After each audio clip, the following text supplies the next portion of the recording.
I will make them strong in Yahweh, and they shall walk in his name, declares Yahweh. So what is the Lord saying there? What is that verse communicating? Yahweh is speaking about being strong in Yahweh and walking in his name.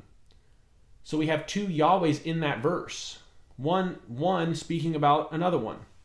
And this takes us once again, as we've discussed many times in the channel, to the Jewish concept of two powers in heaven. Because Yahweh is invisible in heaven, and there's also from time to time Yahweh that appears physically on the earth. And this is the Jewish concept of the Godhead. So if we were to translate this using New Testament language, we would have, I will make them strong in Jesus Christ, and they shall walk in his name, declares God the Father.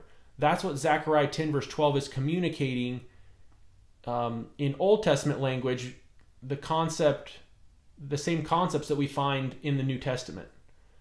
So Paul and the other writers of the New Testament, they weren't making up the deity of Christ out of thin air. They were getting their theology from the Old Testament, and it's verses like this and others where they could be monotheists, worshiping Yahweh, the God of Israel, and also worshiping Jesus Christ, because they understood this idea of the two powers.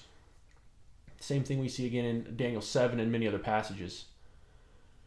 So I want to read that one again, and just in the New Testament, using New Testament language.